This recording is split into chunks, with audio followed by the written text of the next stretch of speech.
I'd like to welcome to the stage Andrea Cianchette Maker. She's MEREDA's Public Policy Counsel. MEREDA's advocacy provides our members great value. We do surveys all the time, and our surveys constantly show that advocacy is the #1 thing that our members want. Advocacy, education, networking. In Augusta, we proactively help sponsor new laws. We defend our industry against bad laws, and we also work at the agency level, and we've done that really successfully this last year. 2 new laws that were passed to help the industry, and also we beat back some significant agency increased fees to our industry. So we've done a great job in Augusta. MEREDA has created a strong voice in Augusta.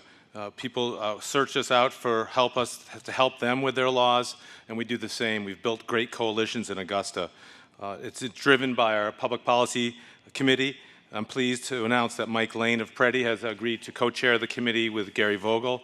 Gary's been the chair of the committee for 100 years, and he's going to be succeeding me as president, so he needed to find a co-counsel, so we're really happy to find and have Mike Lane step up. Andrea and her team at Pierce Atwood do a really great job for us. We are amazed by what we get done in Augusta. Andrea is a partner and co-chair of the government relations practice at Pierce Atwood, and I'd like to introduce her to you today.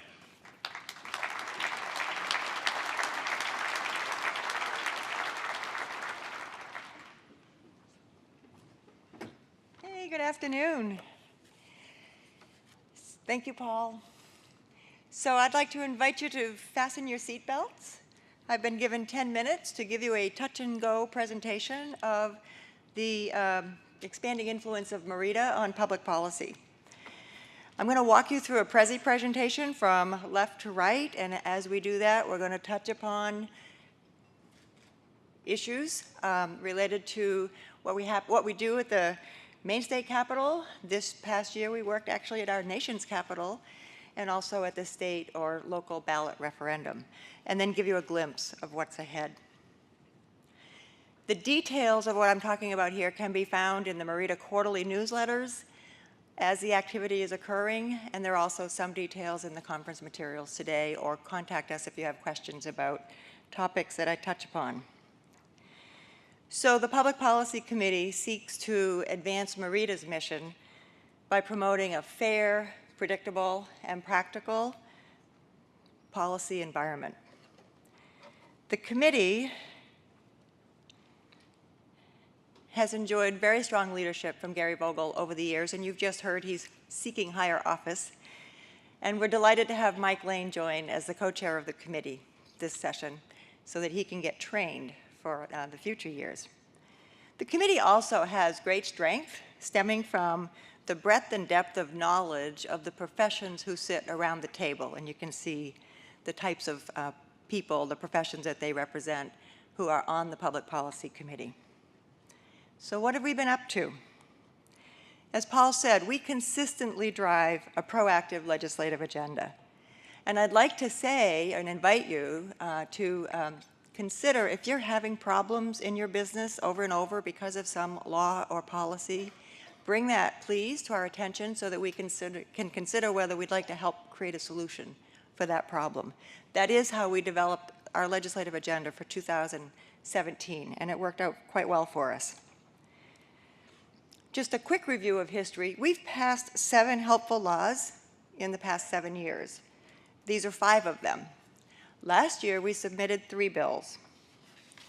We passed a bill to simplify the municipal subdivision process, basically by saying if the town has a site law review plan, you don't also need to get a state subdivision review. We passed a bill to define when a municipal land use decision is final and ready for judicial review, so you don't have to go through the court system to be sent down back to the municipality for a more final decision before the court will consider your decision. We tried. We didn't get this one through, but I say 2 out of 3 isn't bad. We also play defense. We always have your back at the state legislature to watch out for legislation or policy that could be harmful to the real estate aspects of your business. So early last year, actually it was Representative Marty Groman who brought to my attention the fact that the fire marshal was slipping something into the budget that would dramatically increase your fees on state fire plan reviews. So we inserted ourselves into that process and we negotiated something much more reasonable. We can always revisit it if he still finds himself short, but you should be finding that your fire plan reviews are getting approved in a much more timely fashion than in prior years. The same happened with a proposal to increase fees for the Voluntary Response Action Plan. We like that program very much, but the department had come in with a pretty onerous set of fees that they wanted to assess to continue to fund their program, fearing the withdrawal of federal funding under the Trump administration. So with thanks to my law partner, Tom Doyle, who works in the environmental practice group, he set me up for some negotiations on behalf of MEREDA, and I went in and negotiated that fee down from the original proposal, and we also got a cap on the fees that can be assessed. We also, last year during the session, worked closely with a coalition led by the Maine State Chamber to repeal the 3% high earner income tax surcharge that had been passed at the ballot box in the November referendum in 2016, while still increasing funding for education, which was the justification for that 3% surcharge in that referendum. Also last year, for the first time in my 7 years with MEREDA, we engaged at the federal level on some very discrete and technical aspects of the federal tax reform proposal before it was enacted. There was a lot in jeopardy that would have impacted this industry, and whether or not one supported the enactment of the federal tax reform package, our position was that if it was going to pass, we wanted to address some of those discrete issues before that happened.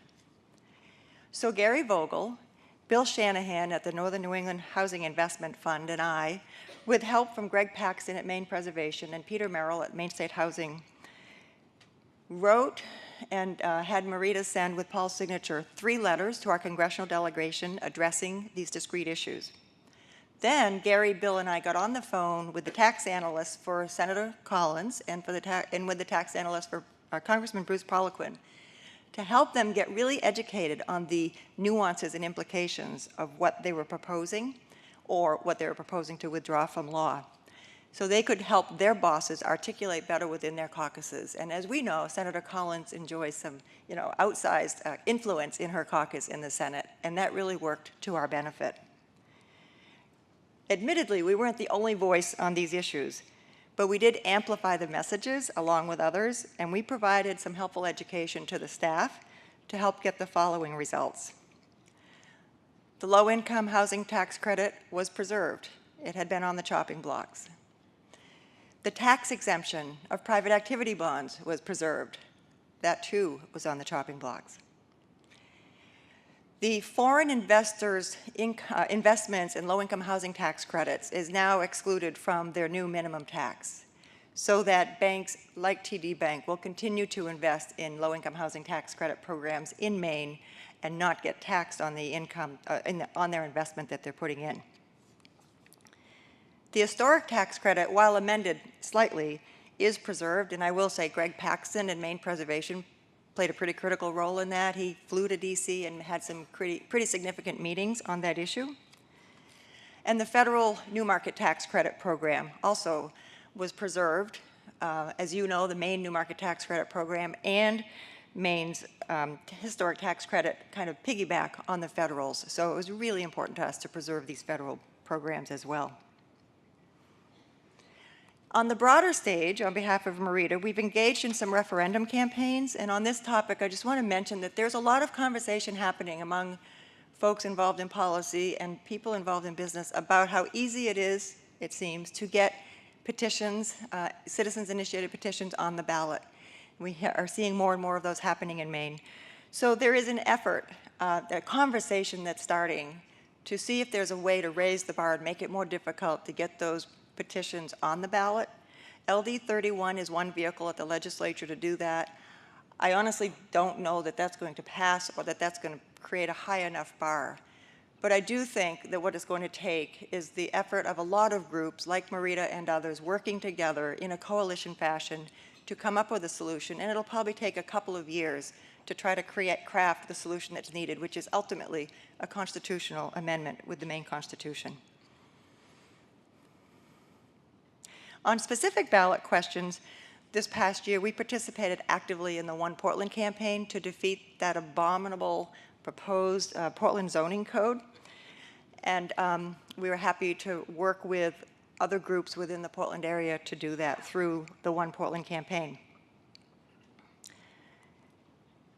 You also might recall that in 2016, we were actively involved in a coalition to try to defeat question 2, which was the 3% income tax surcharge funding of education initiative.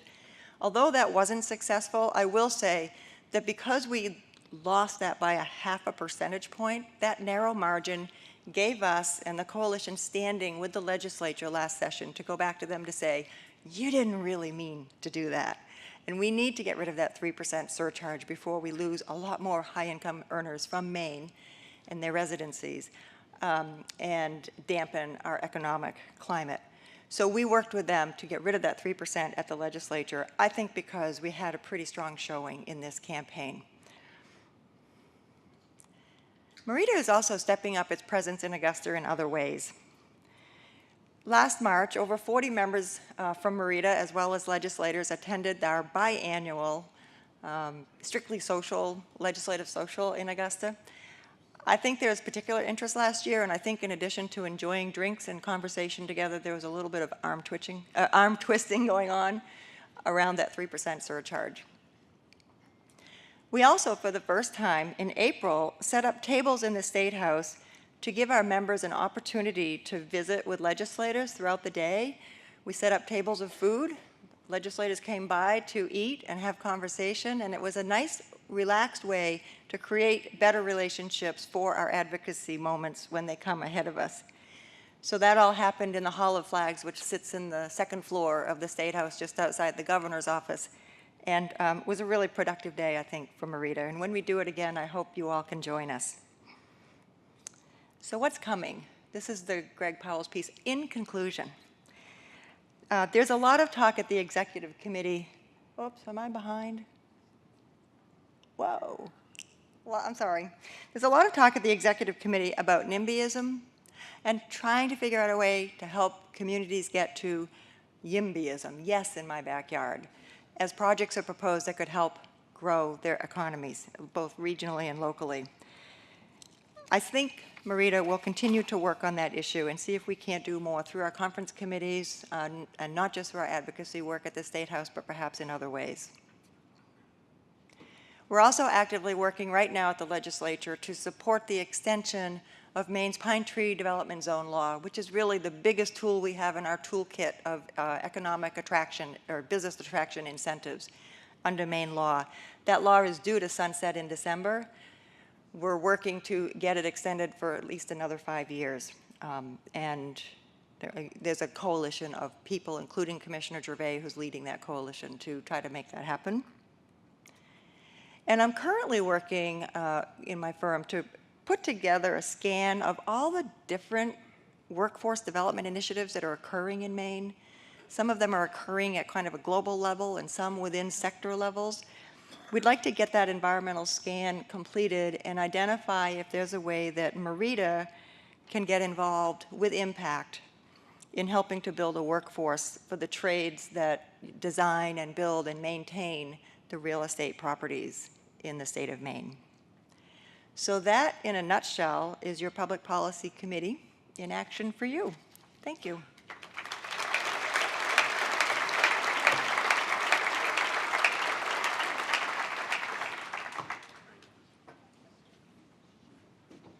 I can't say enough about what Pierce Atwood does for us and Andrea's team does for us in Augusta. I've been involved in a lot of organizations, and we have a huge voice in Augusta, and it's in large part associated with all our volunteer members and also the team at Pierce Atwood. So thank you again, Andrea.